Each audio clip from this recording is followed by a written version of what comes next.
Pertanyaan pertama, mengapa orang Kristen menyembah tiga Allah atau Tritunggal? Tanya dengan rasa ingin tahu.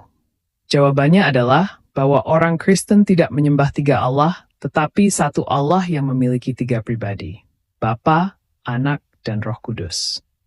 Tritunggal bukan berarti 1 ditambah 1 ditambah 1 sama dengan 3, melainkan 1 kali 1 kali 1 sama dengan 1.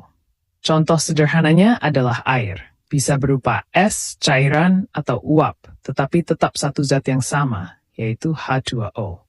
Pertanyaan kedua, bagaimana mungkin Yesus adalah Allah sekaligus manusia? Jawabannya, dalam teologi Kristen, Yesus memiliki dua natur, sepenuhnya Allah dan sepenuhnya manusia dalam satu pribadi. Hal ini disebut inkarnasi. Allah menjadi manusia tanpa kehilangan keilahiannya. Karena itu Yesus bisa lapar, haus, dan lelah sebagai manusia. 3. Mengapa Allah harus berkorban untuk mengampuni dosa? Jawaban, Allah itu kudus dan adil, sehingga dosa harus dihukum. Tetapi Allah juga mengasihi manusia. Karena itu Yesus menjadi korban pengganti yang menanggung hukuman dosa manusia, sehingga keadilan Allah dipenuhi dan kasih-Nya dinyatakan. Ini bukan karena Allah membutuhkan korban, melainkan karena Allah memilih cara itu. 4. Mengapa tidak ada ayat eksplisit Yesus berkata, "Akulah Allah, sembahlah aku"? Jawaban, Yesus menyatakan keilahiannya dengan cara khas budaya Yahudi. Misalnya, Aku dan Bapa adalah satu. Ia menerima penyembahan, Matius 20:11. Thomas berkata kepadanya, "Ya Tuhanku dan Allahku." Yesus berkata, "Sebelum Abraham jadi, aku telah ada." Pernyataan jelas tentang keilahian. 5. Bagaimana mungkin Allah mati di kayu salib? Jawaban, yang mati adalah natur manusia Yesus, bukan natur keilahiannya. Allah tidak dapat mati. Yesus sebagai manusia benar-benar mati, tetapi kematiannya bersifat sementara, dibuktikan dengan kebangkitannya pada hari ketiga. 6. Mengapa Yesus berkata, "Allahku, Allahku, mengapa engkau meninggalkan aku?" Jawaban, perkataan ini menunjukkan Yesus benar-benar menanggung dosa manusia, sehingga mengalami keterpisahan rohani. Sebagai manusia, ia merasakan penderitaan yang nyata. Kalimat itu juga menggenapi nubuat Mazmur 22:1. Apakah Paulus mengubah ajaran Yesus? Paulus tidak mengubah ajaran Yesus. Paulus bertemu dengan para rasul asli dan pengajarannya diakui sah. Tema yang Paulus ajarkan seperti kasih, pengampunan, selaras dengan ajaran Yesus. 8. Mengapa ada perbedaan dalam keempat Injil?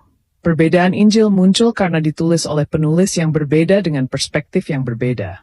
Seperti 4 saksi mata yang menceritakan peristiwa yang sama dengan detail berbeda. Perbedaan detail tidak menghapus kebenaran inti. Bahkan dalam hukum modern, kesaksian yang identik, persis, justru dicurigai sebagai rekayasa. Mengapa orang Kristen tidak menjalankan hukum Taurat seperti yang Yesus ajarkan?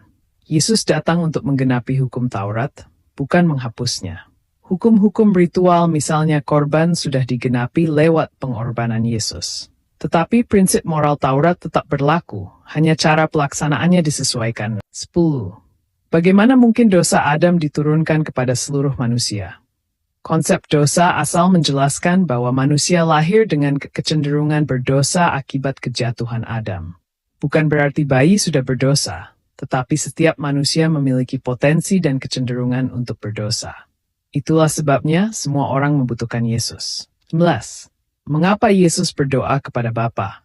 Doa Yesus menunjukkan natur kemanusiaannya yang bergantung penuh kepada Allah. Sebagai anak, ia juga memberi teladan doa bagi pengikutnya. Dalam Tritunggal, komunikasi antara Bapa, Anak, dan Roh Kudus adalah wajar, karena mereka adalah pribadi-pribadi yang berbeda dalam satu Allah. 12. Mengapa Alkitab banyak terjemahan? Perbedaan terjemahan tidak mengubah inti pesan. Semua L berasal dari teks asli Ibrani, Aram, dan Yunani. Perbedaan hanya pada gaya bahasa, bukan isi pokok iman. Sama seperti terjemahan Al-Quran, makna intinya tetap sama.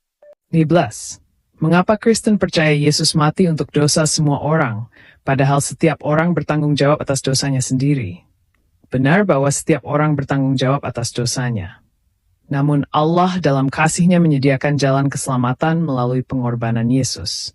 Ia menjadi wakil umat manusia, sama seperti Adam menjadi wakil saat jatuh ke dalam dosa. 15.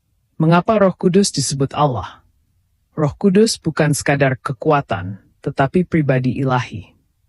Dalam Kisah Para Rasul 5, berbohong kepada Roh Kudus disebut sama dengan berbohong kepada Allah. Roh Kudus memiliki sifat-sifat Allah, Maha Tahu, Maha Kuasa, dan hadir di mana-mana.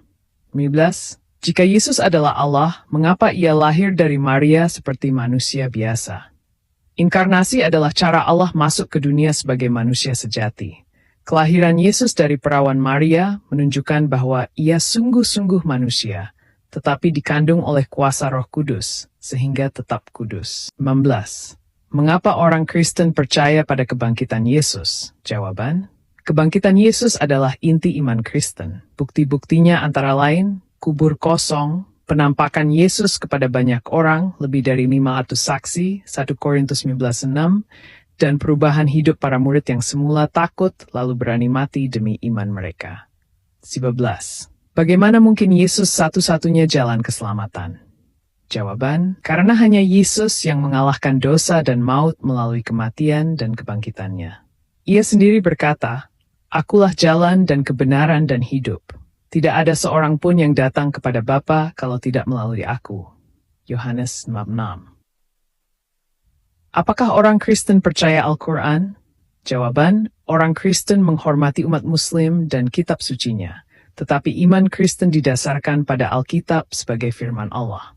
Karena itu, orang Kristen tidak menjadikan sebagai dasar iman, tetapi menghargainya dalam dialog antaragama.